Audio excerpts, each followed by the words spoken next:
You think no one is watching? You must have come from the service entrance, right? That's what he said. Loud enough for everyone on the rooftop to hear. Loud enough to make her stop mid-step. Loud enough to make the laughter that followed echo off the glass walls of the highest lounge in Chicago. They didn't whisper it. They didn't try to be slick or subtle. No, they said it with their chins held high and their mouths curled into cruel little smirks. And the girl they aimed it at? A young black waitress named Zariah. She stood there, tray in hand, lips pressed into a tight smile that had been trained to survive nights just like this. Her eyes, bright and kind, barely flinched. But if you looked close, really close, you might have seen the fire behind them. Not rage, not tears, something stronger. Dignity. This is a black story, a story about what happens when power meets poise, when money thinks it can humiliate and get away with it, but forgets one very important rule. There's always someone watching. And tonight, at the Summit Crown, Chicago's most exclusive rooftop lounge, perched 96 stories above the city, 4 rich men thought they were untouchable. They had money. They had connections. They had trust funds, sports cars, and last names that open doors in places most people never even get to knock. But what they didn't know was that the man sitting just 3 tables behind them, nursing a modest glass of bourbon and dressed like he had no one to impress, was the CEO of the entire hotel group. Not just the building, not just the lounge, the entire luxury empire that signed their father's checks, held their family's investments, and could, with a single phone call, turn their lives upside down. But we're getting ahead of ourselves. Let's go back to the moment it all started. Zariah, 22, graceful, ambitious, a psychology major at DePaul by day, and a server by night, was simply doing her job. She wore the crisp white shirt and red vest of the Summit service staff like armor. Her name tag caught the golden hour light as she approached the VIP table. 4 men, all in tailored suits, all in their 30s, sat sprawled like they owned the skyline. Tucker, Brady, Chad Mason. The kind of guys who never tip more than they brag. The kind of guys who see a black woman in a service uniform and instantly think less than. They didn't greet her. They didn't look at the menu. Instead, Tucker leaned back and said it again, louder this time. Seriously though, where'd they find her? Gospel choir or janitor pool? Then came the laughter. Ugly, contagious, embarrassing. And then came Zariah's response. She didn't raise her voice. She didn't fight back. She simply smiled and said, "What can I get started for you, gentlemen?" That's when I knew this story needed to be told. This isn't just about class. It isn't just about race. It's about value and who decides who has it. This is Hidden Worth, where we uncover the stories the world tries to overlook. If you believe in dignity, in decency, and in watching karma arrive right on time, you'll want to stay for this one. Stick around, because what happens next, let's just say, by the end of this night, the 4 men laughing won't be the ones standing. And Zariah, she won't be serving tables anymore. Zariah Langston wasn't supposed to be working tonight. She had traded shifts with another server, a favor for a coworker who had a family emergency. Zariah didn't mind. She could use the extra hours. And besides, nights at the Summit Crown meant bigger tips, especially when the crowd was made of CEOs, foreign diplomats, and the kind of people whose watches cost more than her entire tuition bill. It was just supposed to be another Friday, but life had a funny way of turning the ordinary into the unforgettable. Zariah was 22, smart, focused, and maybe too kind for a place like this. Her smile wasn't just polite, it was warm and real, the kind that made even the most rushed customers slow down for half a second. Her professors at DePaul called her sharp and centered. She was studying psychology with a minor in behavioral science. Her dream? To open a community counseling center for low-income families on the south side of Chicago. But dreams like that take more than vision. They take money, and Zaria didn't have any. Her dad had passed away when she was 12, lung cancer from years working construction jobs with no protection. Her mom, Teresa, worked as a school cafeteria worker until lupus forced her into early retirement. These days, Teresa mostly stayed in bed, resting between treatments while trying to stretch disability checks that barely covered the basics. So Zaria worked. 2 part-time jobs, full course load, evening shifts at the Summit Crown. She never missed class, never showed up late, and never, not once, let anyone see how tired she really was. Because she knew, black girls like her don't get to show cracks. They're expected to smile, to carry it all, and to be grateful for whatever scraps the world offers. And when they speak up, when do they ask for better? The world calls it attitude. So she played the part. Shirt always pressed, shoes always shined. Hair braided neatly back, face minimal and elegant. Her uniform, a white dress shirt, red vest, crisp black slacks, and that little gold name tag that read Zaria L fit her like armor. But armor gets heavy when no one sees the person wearing it. That night, as the sun dipped below Lake Michigan and the rooftop lights flickered on, Zaria was already running mental calculations in her head. If she pulled in at least $300 in tips, she could make the next payment on her tuition plan. Another $200, and she could refill her mom's medication for the month. Anything extra? It'd go toward the down payment on that used Toyota she had been eyeing for months. The one that would finally free her from 3 buses and a train every morning. She wasn't just working to survive, she was working to escape. But then Table 17 walked in. 4 men, all confidence and arrogance, all too loud for the serene rooftop setting. They wore custom suits like armor, Rolexes that glinted under the chandeliers, and cologne that reached Zaria before they did. You could tell this wasn't their first time abusing service staff. They settled into the corner VIP booth with the skyline behind them, as if the city itself were their backdrop. And from the moment Zaria approached, they made it clear she wasn't welcome. Not because she was unprofessional, not because she made a mistake, because she was a black woman in a white space they thought they owned.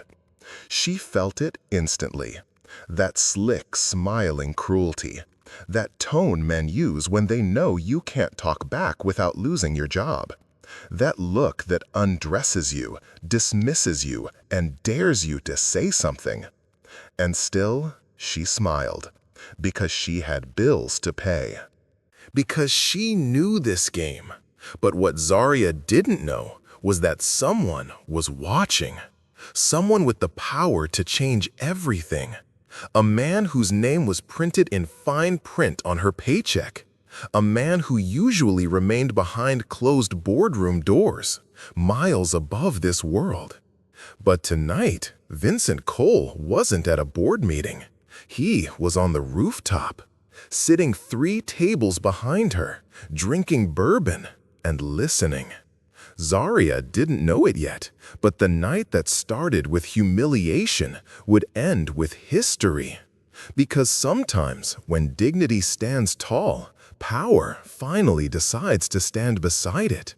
And sometimes, all it takes is one moment for the entire balance to shift. The moment Zaria returned with their first round of drinks, she could feel it. That shift in energy, the kind that creeps into a room just before the storm breaks. She placed the silver tray gently on the table, careful not to make a sound, even though her fingers were already trembling from the cold wind sweeping across the rooftop. It was the kind of Chicago night that looked beautiful in pictures. City lights glowing, skyline glittering, but underneath the glamour, the air had a bite. As she reached for the first glass, Tucker leaned forward, his eyes locked on hers. "Are you sure you're old enough to work here?" he asked, smirking. Zaria offered a calm smile. "Yes, sir, I'm 22. Brady chuckled. "Well, we're going to need to see some ID, just in case you're sneaking in from a high school field trip." More laughter. It was loud, deliberate, calculated. Zaria placed each drink in front of them, never breaking composure, never reacting. Until the last glass. The moment she handed the old-fashioned to Chad, he reached for it with exaggerated speed and clumsiness, bumping into her wrist. The drink splashed forward, tipping violently, liquid sloshing over the rim, spilling down her vest, soaking into her white shirt. "Oh, damn!" Chad shouted with a fake gasp, clutching his chest like he was the victim. "You really should be more careful, sweetheart." Zaria froze. The cold alcohol seeped into her uniform, the sweet sting of whiskey mixing with the shock of embarrassment. She felt it trickle down her collarbone, sticking fabric to skin. And then, the laughter. It roared from the table like a sitcom audience after a punchline. Brady leaned back in his chair, pointing at her like it was the funniest thing he'd seen all week. "Oh man, did you see that? She looks like she just lost the spelling bee." Tucker wiped a pretend tear from his eye. "That's why you don't let charity cases near the drinks." Zaria stood there, dripping and stunned, gripping the tray like it was the only thing keeping her from collapsing. She started, but stopped herself. Her voice didn't shake. She wouldn't let it. Instead, she straightened her back. "Let me get a towel." But before she could turn, Mason interrupted. No, it's fine. It's kind of authentic. Adds a little flavor to the service, Then he sniffed dramatically. Yup, definitely a hint of struggle and student loans in that spill. The other men howled. Again. This wasn't just teasing. This wasn't drunken foolery. This was targeted, cruel, racist. And they were performing it, loudly, like a stage play, just for the thrill of dominance. Zaria turned, heart pounding against her ribs, and walked quickly toward the service station near the bar. Her hands were wet, her shirt clung to her chest. Her face burned with a mixture of humiliation and rising fury. As she rounded the corner out of view, she paused, letting her tray rest on the counter. She needed a second, just one. "Hey," a voice said softly behind her. It was Camilla, another server, a Latina woman in her 30s who had been working at the summit for years. "Do you want me to handle that table?" Zaria shook her head. "No, I'm okay." "Are you sure? They've pulled this before. Last time they made a busboy cry." Zaria looked up, her eyes sharper now. "Let them laugh. I'll handle it." She wasn't going to let 4 arrogant men ruin her night. Not because she was afraid of them, but because she refused to give them the satisfaction. Meanwhile, back at the table, the men continued their show, clinking glasses and making tasteless jokes. One of them pretended to mimic a spill, then pretended to slip, exaggerating the motion. What they didn't realize was that they weren't just performing for each other anymore. They had an audience. Vincent Cole sat just 15 feet away, his bourbon untouched. His eyes were locked on Zaria as she walked back onto the floor, head high, shoulders square, still wearing that soaked shirt like it was silk. He had seen a lot in his career: hostile takeovers, political bribes, CEOs screaming at interns like gods among mortals. But what he saw now, this wasn't about profit margins. This was about dignity. This was about the sacrifices a young black woman had to make just to retain a job that she should not have had to struggle for. Vincent didn't say a word. He just reached for his phone, opened his notes app, and typed a single line. "Table 17. Watch closely." Because while the four rich men thought they were in control, what they didn't realize was that the game had already started, and they were playing it on someone else's board. By the time Zarya returned to the table, her shirt had dried in patches, but the stain was still visible, dark amber streaks running down her vest and collar. She hadn't had time to change. The summit didn't keep backup uniforms on site, and her manager had already made it clear. The guests at table 17 were too important to offend. "Be accommodating," he'd said flatly. "We don't need another complaint." So Zarya pushed her shoulders back, adjusted her name tag, and walked straight toward the laughter.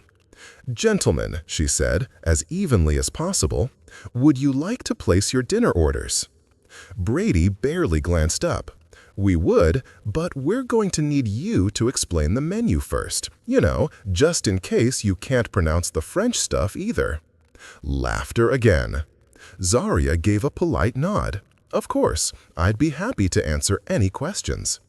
Tucker waved his menu in the air like a fan. "All right then, enlighten me. What exactly is foie gras? And do you actually know how to pronounce it, or did they just teach you to point and nod?" Zarya kept her voice calm. Foie gras is duck liver, traditionally served seared or as a pâté.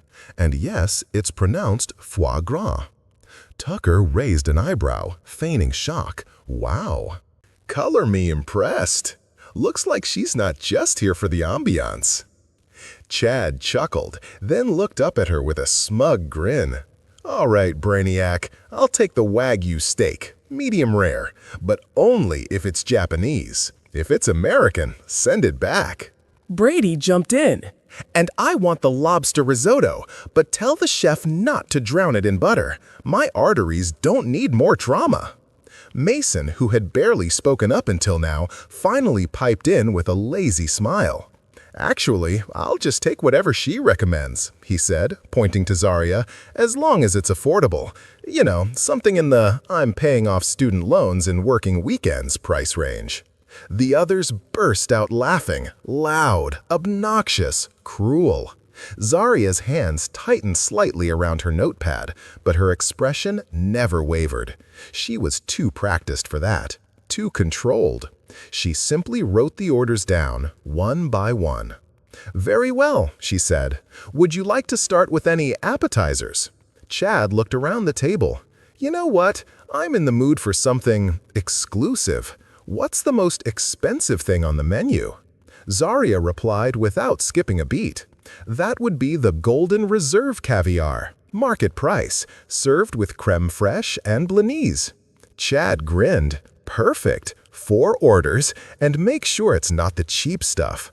I don't want to end up with whatever's left over after the real guests eat." Vincent, still watching from his table, leaned forward slightly. His jaw tightened, but he didn't speak. Not yet. Zarya nodded once more. "Understood. Anything to drink with the meal?" Tucker lifted his glass. "More of the same. Actually, better yet, what's your most expensive bottle of red?" "That would be the Chateau Margaux 2010, Zarya answered. "It's a Bordeaux blend, $2,300. Tucker looked at Brady. "Should we?" Brady shrugged. "Let's live a little." "Bring it," Tucker said, flashing a smile that didn't reach his eyes. "And be careful with the cork. Wouldn't want to repeat the spill, now would we?" Zarya didn't respond. She collected the menus, turned gracefully, and walked away. As soon as she was out of earshot, the table leaned in. "She's got attitude," Chad said, sipping his drink. "I like it." "She's got nerve, I'll give her that," Mason added. "But she's still just a server." Brady smirked. "Yeah, but she carries herself like she owns the place." And then, with a sly glance toward the bar, he added, "Let's see how long that confidence lasts." Back at the server station, Zarya handed off the order to the kitchen and turned to the bartender. Her jaw was set. Her fingers shook slightly as she wrote out the wine request. "Is it them again?" asked Camilla quietly. Zarya didn't look up. Yeah, You want me to go to management? Zaria gave a short laugh, tired and bitter. Management's watching, and they're still not moving. And she was right. Her floor manager had passed by the table twice, nodded to the guests, smiled, and walked on. That's when Zaria realized something that would sit with her for a long time. In some places, silence is not ignorance, it's consent. Vincent finished his bourbon and stood. For a brief second, Zaria caught him in her peripheral vision. Just a man stretching his legs, a quiet figure in the corner. She had no idea what was coming, but he did. Because as far as Vincent Cole was concerned, this dinner wasn't just another service. It was a test. And very soon, the men at table 17 were going to learn that in his world, the true value of a person isn't measured by the size of their wallet, but by the weight of their character. The kitchen of the Summit Crown wasn't loud. It was precise. Pans didn't clang, orders didn't shout. Everything moved in rhythm, like a luxury engine humming beneath polished chrome. And at the center of it stood Chef Luis Romero. He wasn't the type who wore a tall hat or barked orders like a TV chef. He was calm and exacting, with sleeves rolled up and hands always busy. His team respected him, not because of fear, but because he never asked them to do anything he wouldn't do himself. Which is why, when Vincent Cole stepped through the service door into the kitchen, unannounced, unescorted, Chef Luis didn't flinch. He didn't need to turn to know who it was. Only one man in this building carried that kind of silence with him. "Mr. Cole," Luis said, still slicing chives with quiet efficiency. "To what do I owe the honor?" Vincent walked slowly toward the prep counter, his gaze sweeping across the kitchen. Everything was spotless, measured, controlled, like the man who ran it. "I need a word," Vincent said, voice low but firm. Luis paused, set his knife down carefully, and gestured to the corner near the dry storage, out of the way of the line. They stepped aside. "What's going on out there?" Vincent asked. Luis tilted his head slightly. "You mean table 17? Vincent nodded. "I hear the laughter," Luis said. "I see the way they snap their fingers and leave crumbs on their napkins so they can pretend something's wrong. You don't need a camera feed when the arrogance is that loud." Vincent's eyes narrowed. Have they crossed the line before? Luis gave a short sigh. "They've been here 3 times this month. Always loud, always disrespectful. Last week they asked a server if she could smile more like a real American." Vincent didn't blink. Why didn't anyone report it? Luis shrugged. "They didn't have to. We all know. But management upstairs says they're guests of a major investor. So unless someone throws a chair or sets the building on fire, we're supposed to smile, nod, and thank them for their generosity." Vincent's jaw clenched. "What about the server tonight?" he asked. "Zaria?" Luis's tone shifted, softer now. "That girl's got steel under that smile. Comes in early, leaves late, never complains. And I've seen her handle the worst kinds of customers with more grace than half the front desk staff." He paused, then added, "She's paying for school, full course load, psychology major, wants to open a youth center on the South Side someday." Vincent raised an eyebrow. "You asked her all that?" "No," Luis said. "She told me while she helped polish silverware last week. Said it helped her decompress." They stood in silence for a moment. Finally, Vincent asked, "Do you trust her?" Luis nodded. "With anything." Vincent crossed his arms, his tone low and deliberate. "Tonight's going to get uncomfortable." "I figured. What do you need from me?" "I need you to watch the table," Vincent replied. "Listen, if they escalate, if they so much as breathe in the wrong direction, I want it noted, documented, verified." Luis smirked faintly. "You thinking legal?" "I'm thinking legacy," Vincent said. Luis looked at him, really looked this time. "You've owned this chain for 8 years, Vincent. In all that time, I've never seen you step foot in the back during dinner service." "I've never had a reason to," Vincent said, "until tonight." Louis studied him a moment longer, then gave a short nod. "All right, we'll keep an eye out, quietly." As Vincent turned to go, Louis added, "You're planning something, aren't you?" Vincent paused at the doorway. "You ever see someone who thinks the whole world owes them everything?" he asked. Louis chuckled. "Only every day." "Well," Vincent said, "sometimes the world pushes back. Tonight might be one of those nights." Louis nodded once. "Then I'll make sure the scallops are plated perfectly. If the world's watching, we should feed them something they'll remember." Vincent allowed a rare smile. Then he disappeared back into the hallway, back to the floor, back to the fire. Because the next move wasn't Zaria's, it was his. And the men at table 17, they had no idea just how much trouble they were about to be in. Back at table 17, the wine had arrived. Zaria presented the bottle of Chateau Margaux 2010 with the same level of grace and professionalism she gave every guest, though her shirt was still stained and her shoulders ached from the weight of restraint. "This is our most prized vintage," she said softly, showing the label. "Aged Bordeaux with notes of blackberry, cedar, and tobacco." Tucker rolled his eyes and took the bottle without even acknowledging her tone.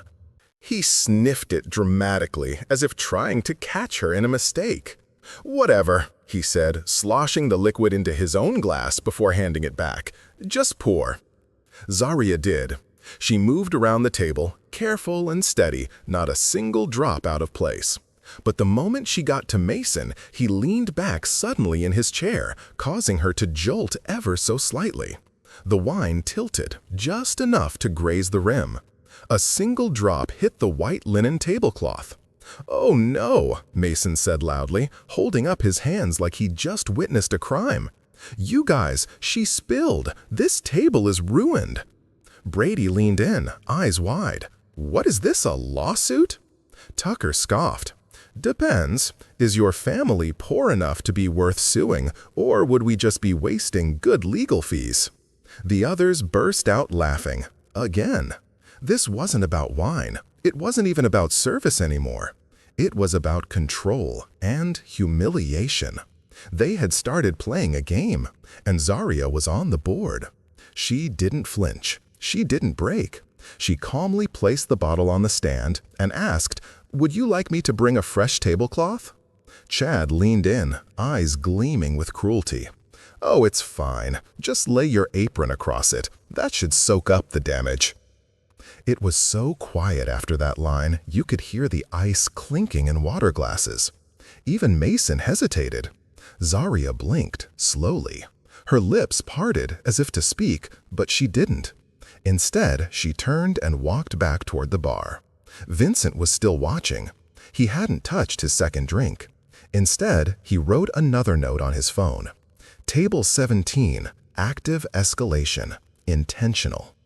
At the server station, Camilla met her with a worried glance.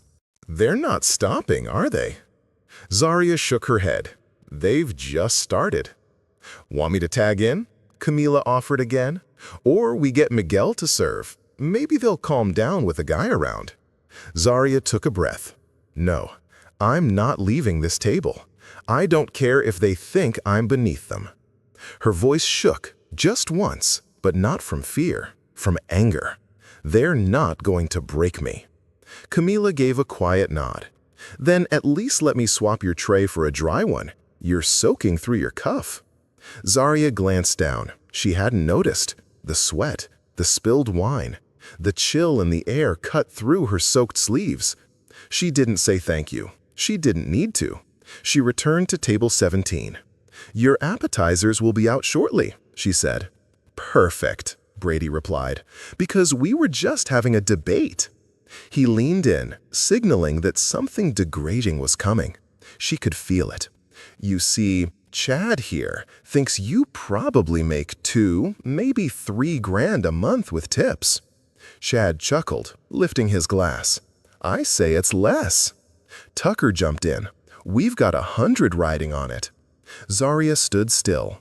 And we figured, Brady continued, why not ask the source? He grinned. So, what's the take-home for someone in your position? Zarya inhaled slowly, her chest rising just enough for them to notice, but not enough to satisfy. I don't discuss my income with guests, she said calmly. Oh, come on, Mason said, trying to play the nice guy of the group. We're just curious. It's not like we're judging you, we're learning. Zarya's eyes met his, level and unflinching. I'm a student. I work to support my family.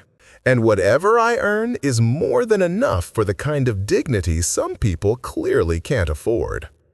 For a moment, just a flicker of silence passed through the table. Then Chad chuckled darkly. Well, damn, I think we hit a nerve. Brady raised his glass in a mocking toast. To nerves and servers who think they're philosophers. Zarya didn't wait. She turned and walked. Behind her, she heard a whisper from Mason, almost regretful. She's got more class than we do, man. But no one challenged the tone of the table. No one stopped it. Not yet. Because what Zarya didn't know was that this dinner was no longer just a meal. It had become a reckoning. And Vincent Cole, he had just sent a text. Get me the house phone and clear my schedule. The phone behind the bar rang twice. Only 2 people in the entire lounge had the extension. One was the general manager, the other was Vincent Cole. Camilla picked it up, her brows furrowing as she listened. She glanced quickly toward the corner booth where Zarya stood beside table 17, posture straight as ever, despite the heat of ridicule radiating off the men. She nodded into the phone, set it down, and walked briskly toward Zarya. You need to step away for a moment, she said under her breath, gently placing a hand on her co-worker's arm. Zarya's eyes darted toward the guests, then back at Camilla. Why? I still have… Vincent wants to speak with you, she whispered. Zarya blanked. Who? Camilla only nodded toward the man in the shadows, standing now, tall and still. His blazer hung loosely over a charcoal vest, his silver hair perfectly in place, and his expression unreadable. Zarya hadn't noticed him before. No one really had. He didn't draw attention. But now it was like gravity bent toward him. She handed Camilla her notepad without a word and followed him. Vincent led her to a small alcove near the exit to the main elevator, the one used only by penthouse residents and senior staff. He didn't speak right away. He waited until the murmur of the lounge faded just enough for his voice to land with clarity. What's your name? He asked. Zarya Langston. You've been on your feet for 6 hours. You've been insulted, spilled on, and degraded in front of nearly 100 people.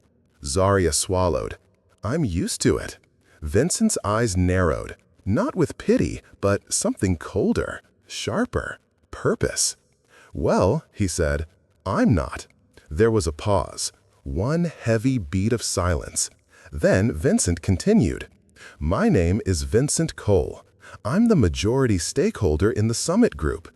That includes this building, that table, the wine they're drinking, even the security footage is capturing every word they've said. Zarya's mouth parted slightly. You're the owner? I'm the man who writes the checks for the owners, he said. Technically, I own the company that owns the bank that owns this building. But yes, Zarya just stood there, stunned. Vincent stepped a little closer. You've handled this night with more grace than most executives show in boardrooms. But I need you to know something. Tonight, this isn't just your fight. She blinked. This is about legacy, Vincent said. About whether we keep rewarding entitlement and disrespect, or we start rewarding dignity. Zarya nodded slowly, unsure what to say. She felt like the floor beneath her had shifted, but not in the way it had before, not in the way it usually did when people like Tucker or Brady knocked her down. This was different. This felt like standing up. Vincent pulled out his phone and typed a message. Then he looked at her and said, "Go back to your post. I'll be behind you in 5 minutes. Say nothing. No matter what happens next, this is mine to handle now." Zariah didn't move at first. "But they won't stop." Vincent met her gaze. "No," he said, voice calm as a still lake. "But I will." She nodded once and returned to the floor. The air had shifted. The laughter at table 17 had grown louder. Tucker was doing some terrible impersonation of a Southern preacher, mimicking Zariah's soft tone. Chad was trying to snap his fingers for more napkins just to prove a point. Mason looked increasingly uncomfortable, while Brady was scrolling through photos on his phone, most of them selfies from earlier that night, including one with Zariah in the background, cropped perfectly to make her look like an accessory. Zariah approached the table like nothing had changed. "Your entrees will be ready in a few minutes," she said professionally. Tucker grinned, raising his glass again. "Hey, y'all, the professor's back!" Then it happened. A voice, deep, steady, with the force of authority and the chill of precision, cut through the noise like a knife. "That's enough." The entire table turned. Vincent stood a few feet away. He wasn't yelling, he wasn't scowling, but his presence silenced every laugh in a matter of seconds. Tucker straightened up. "Excuse me?" Vincent stepped closer. "I said, that's enough." "Who the hell are you?" Chad asked, more curious than threatened. Vincent reached into his jacket and pulled out a small, sleek black card, thicker than a credit card, made of metal with a silver summit crest on the corner. He placed it gently on the table. "My name is Vincent Cole. I own this establishment." Brady's jaw tensed. Brady sat back in his seat. Tucker, however, chuckled. "Oh, so this is the part where you give us a lecture?" "No," Vincent replied calmly. "This is the part where I give you a choice." He looked at each of them, eyes locking in like a courtroom judge. "You can apologize, sincerely, or you can leave, tonight, permanently." "You can't be serious," Brady scoffed. Vincent didn't blank.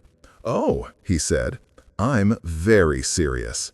He gestured subtly, and suddenly 2 suited security men appeared near the elevator. Zariah stood to the side, heart thudding in her chest. Something had changed. Something had shifted in her favor. And as the 4 men realized who they were truly dealing with, the laughter, their favorite weapon, finally died in their throats. The air in the summit crown had changed, not just at table 17, but across the entire rooftop lounge. Conversations paused. Forks hovered midair.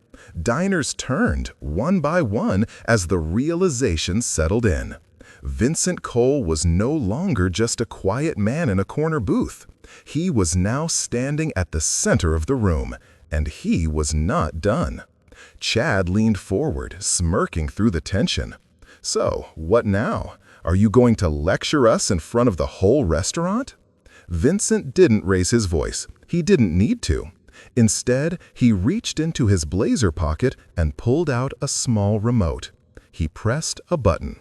Behind the bar, the wall-mounted 85-inch television, a feature normally used for news or skyline video loops, flashed to life. The ambient music faded, replaced by silence thick enough to feel in your chest. The screen lit up with a black and white security camera feed. The video started without sound. A wide shot of table 17. Zariah is placing drinks. Then, Chad bumping the glass. The spill, the mocking laughter. Then it cut. New clip. Tucker mimicking her voice. Brady snapping his fingers. Mason pointing at her name tag, smirking. Then the audio kicked in. Zariah's voice, calm and clear. "I'm a student. I work to support my family." Then Chad's voice. Well, damn, I think we hit a nerve. Then the toast. To nerves and servers who think they're philosophers. Gasps rippled through the lounge. A couple at a nearby table turned to stare directly at the four men.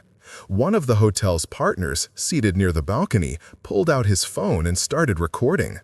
Tucker slammed his palm on the table. "What the hell is this? You've been recording us?" "This is a public space," Vincent said coolly. "We're a luxury establishment. We monitor for safety, for liability, for reputation." Brady leaned forward, eyes flashing. "You had no right." "I had every right," Vincent cut in, "especially when the footage involves harassment, discrimination, and conduct that violates every value this company claims to represent." Then Vincent turned to Chad. "Would you like me to play the next clip? The one from last Saturday, where you told the Latina hostess she should go back to where she came from?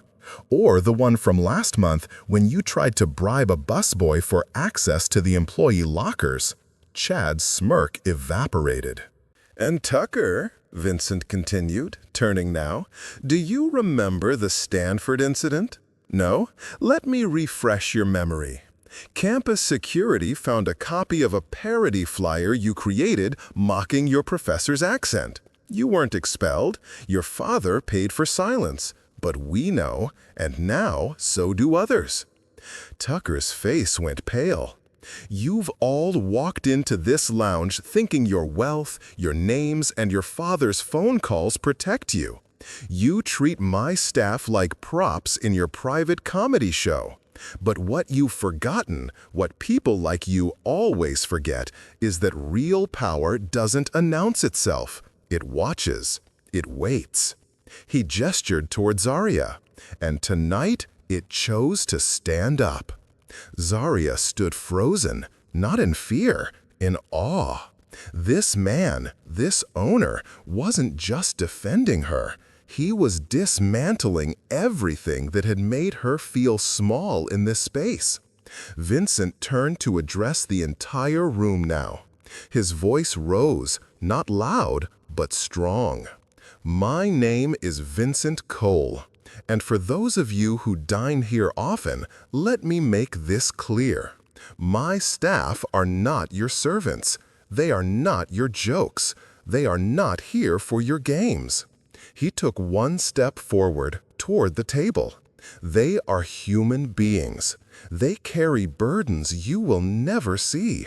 They show up with grace, with patience, with pride, and they deserve respect." He turned back to the men. "So again, you can apologize, sincerely, or security will escort you out, effective immediately. Your corporate accounts will be flagged, your membership is revoked. Your names are blacklisted from every Summit property across the country." Brady swallowed hard. "You wouldn't?" "I already did." He nodded to a nearby security guard who tapped an earpiece and murmured something into a radio. Silence. Then Mason, voice low, barely audible. "I'm sorry." One by one, the others followed. Tucker, Chad, even Brady. None of it sounded genuine. None of it carried weight. But Vincent didn't press, because the apology wasn't for him. He looked to Zarya. "Do you accept?" Zarya stood still for a long moment. Then she said, "No." Vincent nodded once, as if that was all he needed to hear. "Then, gentlemen," he said, "you're dismissed." The security guard stepped forward. The four men stood, silent, red-faced, eyes glued to the floor, and walked past the now watching crowd. Their arrogance was gone, their entitlement shattered. And as the elevator doors closed behind them, the entire lounge erupted into quiet applause. Not for Vincent, for Zarya. She stood a little taller, her shoulders finally relaxed, her heart pounding, but not from fear, from something that felt a lot like justice. The doors to the private elevator hadn't been shut for more than 30 seconds before Vincent Cole turned to his assistant, who had quietly appeared by the bar. "Elena, he said without raising his voice. "Get me Gerald Langford. Direct line. No gatekeeping." Elena nodded once. No questions. She knew exactly what this meant. While the lounge staff resumed their quiet duties and the buzz of hushed conversation resumed, Vincent stepped into the executive hallway, lined with floor-to-ceiling glass and framed skyline views, and waited. His phone buzzed in his hand. Private line. Untraceable. He answered. "Gerald," Vincent said. "It's Vincent." A pause. A deep, powerful, and impatient voice echoed from the other end. "Vincent Cole. Well, this is unexpected.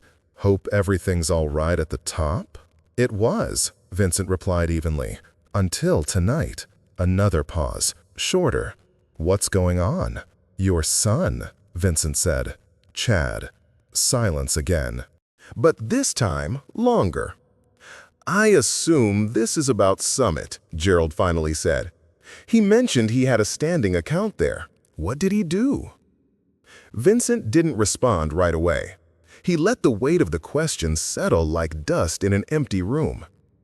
He harassed a server, mocked her race, her job, and her education. Publicly, on camera, in front of 80 guests. He escalated that behavior over the course of 90 minutes, laughing, performing, betting on her income, humiliating her. Gerald sighed. It wasn't a sigh of surprise, it was a sigh of inevitability. Was alcohol involved? "Barely," said. "And even if it was, that's no excuse." "No, I agree," Gerald said quickly, perhaps too quickly. "I'll talk to him." Vincent's voice hardened. "I'm not calling for your parenting. I'm calling as a professional courtesy. Because Chad used your name, your accounts, and your company card. He told my staff they were disposable. He threw my employee's dignity on the floor and dared her to pick it up." Gerald stayed quiet. Vincent continued. "I've already banned him from Summit, permanently. His name, his login credentials, and his corporate expense account, it's all blacklisted. And tomorrow morning, a letter will be delivered to your board." "A letter?" "A formal complaint," Vincent said. "Not a press release, yet. But if your son ever steps foot in one of my properties again, or uses your position to excuse his behavior, I'll have no choice but to make this public." There was tension on the line now, tight, sharp, and corporate. "I understand," said. "Vincent, between us, Chad's been a problem. Not just with you. I've covered for him more than I should. But he's not reflective of my values. Or my company's." Vincent's tone shifted, subtle but definitive. "I know you, Gerald. We've played this game a long time. I also know you value discretion and legacy. But ask yourself, how many other people has he humiliated without cameras watching?" Gerald didn't answer. "I suggest," Vincent continued, "you think long and hard about what you're building and who you're handing it to." Gerald finally responded, voice lower now. "What do you want me to do?" Vincent stared out the window at the Chicago skyline. So bright, so tall, so easy to forget how many shadows lived beneath the glass. "I want accountability," Vincent said. "Not for my sake, not even for Zaria, for your family name, for the people in your company who watched your son rise without merit while they scraped for opportunity." "You want me to cut him off," Gerald said. "I want you to lead," Vincent replied. "Not enabled." Silence. Then Gerald exhaled, slow and weary. "I'll handle it." Vincent nodded to no one. "Good. Then we don't have a problem."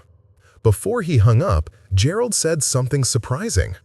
"Vincent, thank you for not going public, for giving me a chance to fix it privately." Vincent paused, just long enough. "Don't thank me," he said. "Fix your house."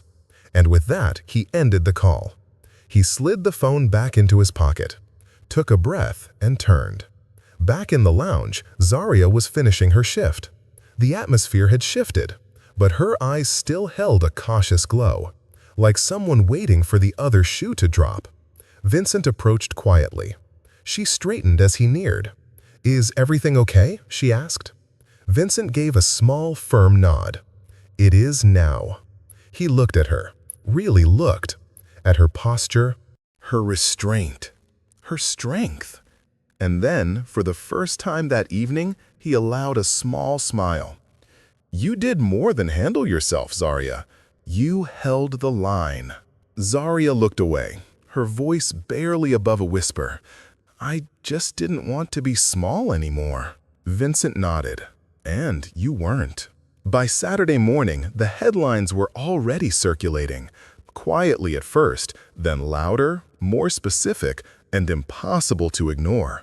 Viral footage. Rooftop Executive Lounge hosts public discrimination scandal. 4 elite clients expelled from luxury chain after harassment allegations. But the real blow didn't come from the press. It came from LinkedIn, from boardrooms, from inboxes labeled urgent. Vincent Cole hadn't gone public, not officially, but his internal memo, marked confidential, senior leadership only, had been strategically leaked. And in that memo, 3 names appeared beneath a simple subject line. Code of Conduct Violations, Permanent Blacklist Issued. Tucker Mason, Chad Langford, and Brady Wilkes. The email didn't include video clips. It didn't offer an opinion. It simply listed infractions: harassment, public misconduct, attempted bribery of staff, and informed Summit's global partners that going forward, those individuals were no longer welcome on any property, event, or client account. What followed was an avalanche. Within 24 hours, Brady Wilkes lost his speaking slot at a fintech summit in Miami. Tucker Mason's firm quietly removed his name from their digital portfolio. A junior analyst was promoted in his place. And Chad Langford, the heir to Langford Group Holdings, his father's personal assistant, released a statement to 3 top-tier law firms indicating that Chad would be taking a long-term leave of absence from all family business activity. Translation: you're done. Go home. But the consequences weren't just career-based. Their personal reputations, carefully curated through Ivy League degrees, generational wealth, and magazine spreads, were unraveling thread by thread. On social media, the backlash brewed with sharp precision. This is what entitlement looks like. If you're scared of cancel culture, try behaving with basic decency. Zarya Langston deserves more than an apology. She deserves every position they were handed at birth. And perhaps the most cutting comment came not from a stranger, but from a fellow executive who had once shared a golf course with Tucker Mason. Wealth without wisdom is the fastest path to public failure. Zarya didn't post a thing, not a tweet, not a video, not even a comment. She didn't have to, because dignity, when held long enough, speaks louder than outrage. Meanwhile, at the Summit Crown, Vincent walked the halls with a calm that disguised precision. He hadn't needed to destroy anyone. He'd simply revealed them. When you take away the stage, the audience, and the false power of unearned privilege, what remains is truth. And truth, in the right hands, is far more devastating than scandal. One by one, the calls started to roll in. Some from shareholders, some from CEOs, a few from college presidents and private club managers, each with a version of the same question. Is it true? Vincent never raised his voice, never gossiped.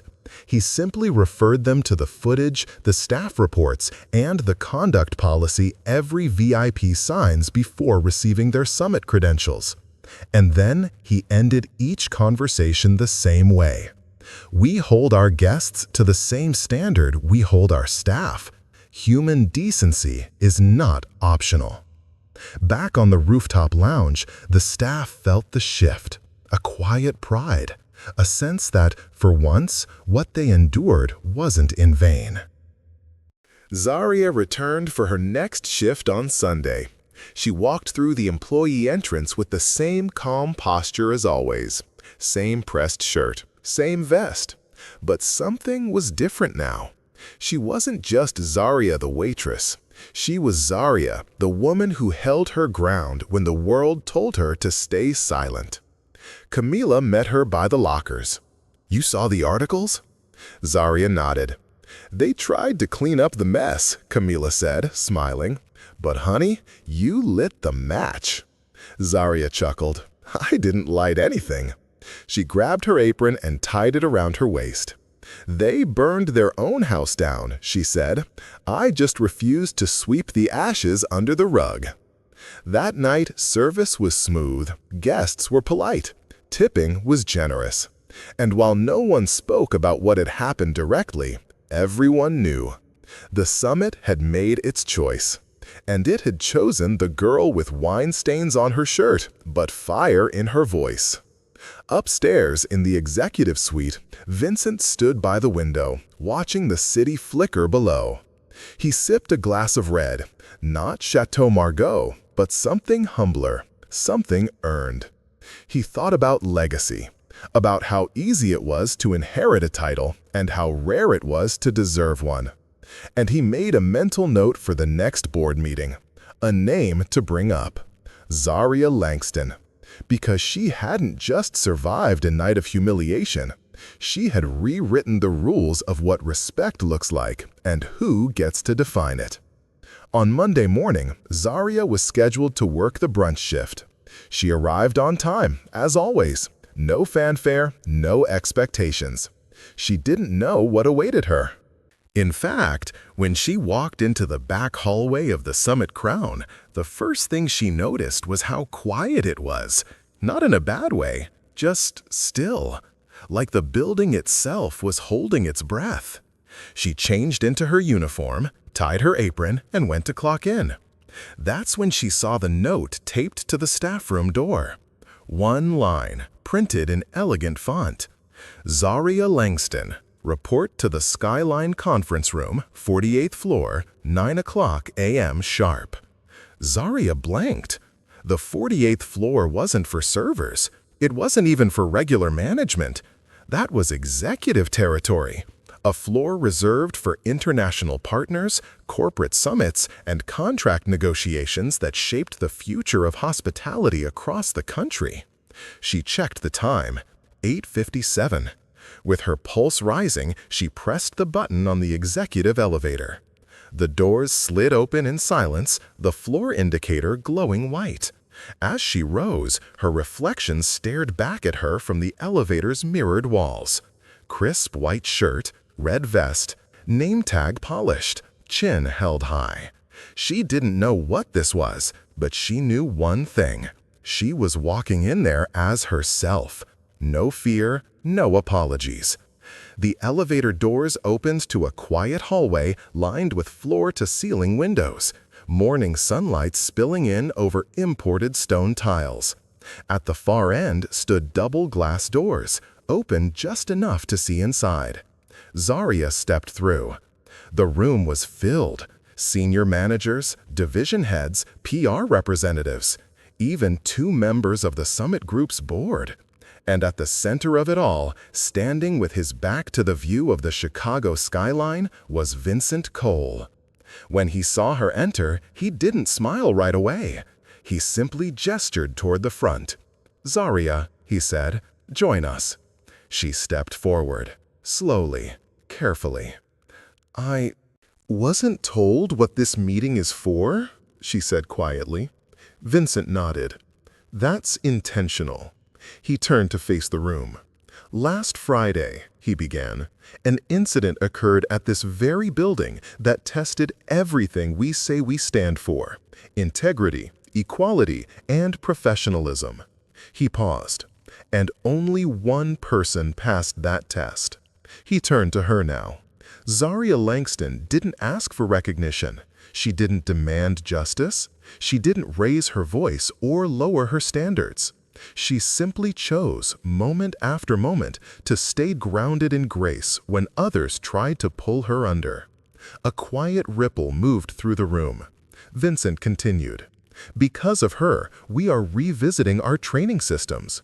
Because of her, we are updating our guest conduct policies. Because of her, several global partners have launched internal audits of their own company's VIP privileges." He stepped closer. "And because of her, we are reminded that true strength doesn't look like wealth or volume or a title on a business card." He turned, reached into a sleek folder on the table and pulled out a document. "This," he said, "is an offer letter. Effective immediately, Zaria Langston is being promoted to the Summit Group's National Staff Development Team." Murmurs of surprise filled the room. Zaria blinked. I don't understand." "It's a paid position," Vincent said.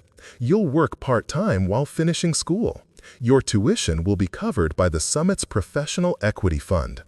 And upon graduation, if you're still interested, we'll have a full-time offer waiting for you, department of your choice." Zaria didn't speak. Couldn't. "I've watched a lot of people rise fast in this industry," Vincent said, "but few of them ever started by standing up." He handed her the folder. Her hands trembled slightly as she took it. "I'm not qualified," she whispered. Vincent's voice softened. "You're more than qualified, because you've lived the parts they skip in business school, and because dignity under pressure is the best credential anyone can have." The room fell still again. Zaria looked down at the offer. Her name, the salary, the benefits, the timeline, it was all real. She glanced up, her voice barely audible. "My mom, she's not going to believe this." Vincent smiled. "Tell her anyway." The room erupted in quiet applause, not loud, not forced, genuine. Zaria didn't cry. Not there, but her throat tightened. And for the first time in a very long time, the tears behind her eyes weren't from frustration or fear. They were from relief. She turned to the others in the room, people who, until that day, hadn't even known her name, and said with quiet strength, "Thank you for seeing me." And from that moment on, she wasn't invisible anymore. She was Zaria Langston, respected, promoted, remembered. 6 months is enough time for the world to move on, or so they thought. Tucker Mason had always been the most vocal of the four, loud in the room, loud online, loud on golf courses and in comment sections. But since the incident at the Summit Crown, the volume of his life had been turned down to a whisper. The hedge fund he'd co-founded quietly bought out his shares. The official statement cited strategic restructuring. But the staff knew. Investors don't want headlines, they want returns. And Tucker had become a liability with a face. The invitations stopped coming. No more gala seats, no more private boxes at games. Even his social media presence, once a curated stream of cigars, champagne, and sunsets, had gone quiet. He'd moved to Scottsdale, renting a 2-bedroom condo that backed up to a parking lot, not because he was broke, but because it was far enough from New York and LA for people to forget. At least, that's what he hoped. But you can't run from Google. And when a potential client searched Tucker Mason plus Waitress, the algorithm remembered everything. Brady Wilkes tried to pivot. He launched a podcast, called it The Redemption Round. The idea? Invite other canceled professionals to talk about how society needs to give people a second chance. It didn't take off. The clips were shared, yes, but not with sympathy. Comments filled with sarcasm, mockery, and links to the now infamous summit footage buried any chance of redemption before it started. Sponsorships pulled out. The production company dropped him. The final episode, titled "Sometimes You're the Villain in Someone Else's Story," was uploaded 3 weeks before the show disappeared entirely. Mason Redding, the quietest of the four, had tried to disappear the moment the story broke. He'd always been more of a follower than a leader, but silence doesn't erase association. His family's real estate firm removed his name from their Our Team page by the end of the first week. He moved in with an uncle in Milwaukee, started volunteering at a nonprofit to rebuild some sense of purpose. Rumors circulated that he'd tried to reach out to Zaria once, wrote a letter, never sent it. He still carried it, folded, in his wallet.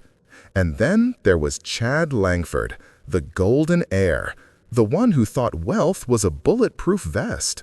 After his father's call with Vincent Cole, Chad's trust accounts were frozen.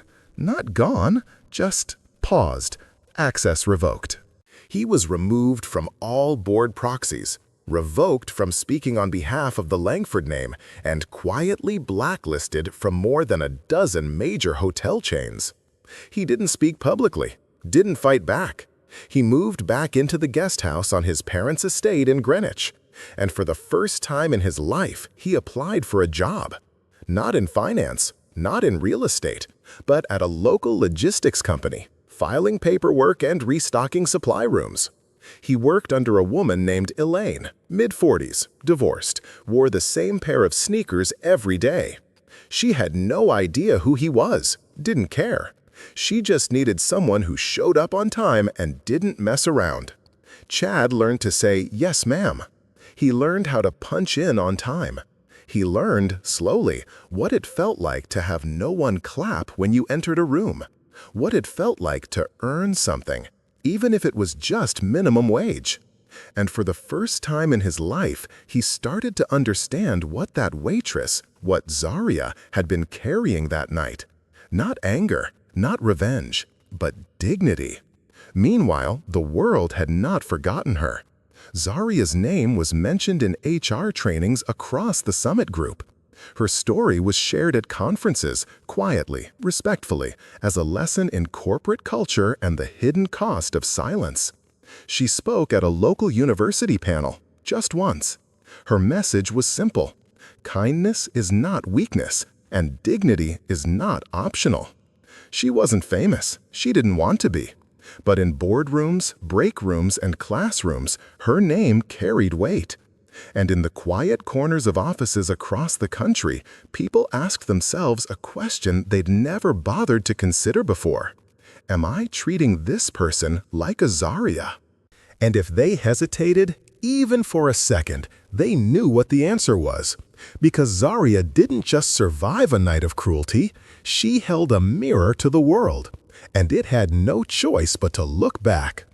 Zaria Langston used to think resilience was just about surviving, pushing through the shift, smiling through the disrespect, holding your head up when everything inside you was screaming to walk away. But 6 months later, she'd learned something else. Resilience wasn't just about enduring pain. It was about becoming something more because of it. It started small. The morning she stepped into her first Summit Group training session as part of the National Staff Development Team, she was the only woman of color in the room. The only one who hadn't attended some prestigious hotel institute in Europe or graduated from a top-tier business school. Her voice shook during introductions, but when they asked her why she was there, she didn't talk about what had happened at the Summit Crown. She talked about her mother. A single nurse who worked double shifts, raised 3 kids on her own, and once said, "We don't get to choose easy, but we do get to choose proud." Zaria said she wanted to make sure no one working a 10-hour shift in heels ever felt invisible again. The room went quiet after that. They didn't see her as the diversity hire after that. They saw her as a leader. Weeks turned into months. She started building training modules that were different from the glossy, over-polished HR manuals. Hers used real stories, real voices. She even worked with Vincent Cole personally to rewrite the company's code of guest conduct, a document that until then had treated abuse as incidents, not patterns. She introduced a new phrase that would appear on every first-day training badge moving forward. Respect is the floor, not the ceiling. She didn't ask for credit, but word spread. Quietly, respectfully, other chains reached out to ask for guidance. College professors began using her story as a case study, not just for hospitality, but for leadership, emotional intelligence, and systems thinking. Still, Zaria didn't move to a bigger apartment. She still took the subway. She still sent half her check home to help her brothers finish school. Still walked with that same soft smile and quiet focus she had on her very first day at the summit.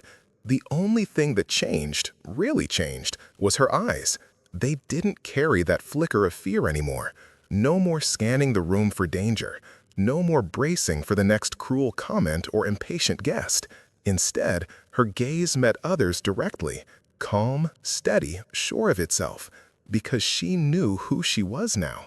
Not because of Vincent Cole, not because of a promotion or a pay raise, but because she had stood in front of power, and instead of shrinking, she had spoken. And when the world saw her, truly saw her, it had changed. One night, she walked home under a soft spring rain. No umbrella, just headphones in, listening to Nina Simone sing about feeling good. And as she waited at the crosswalk, someone tapped her shoulder. Zaria? She turned. It was Mason, one of the four. He didn't look like he did before. No Rolex, no designer jacket, just jeans and a windbreaker. He looked smaller somehow, not in height, but in weight, like the swagger had finally slipped off. He started. I wanted to say I'm sorry. She looked at him. She didn't speak right away. He swallowed hard. You probably don't remember me, and I don't expect anything, but I remember you, and I remember what I did, and I carry that now. She nodded once. I remember. Mason hesitated, then nodded too. Good night, Zaria. He walked away. She didn't follow. She didn't need to, because she wasn't defined by their shame. She was defined by her growth, by how she turned a moment meant to break her into the foundation she would build on for years to come. That night, when she got home, she lit a candle on her tiny kitchen counter, took out her planner, and started mapping out her next idea. The Langston Fellowship, supporting hospitality workers of color in professional development. The tagline would read, "We're not waiting for a seat at the table. We're building our own."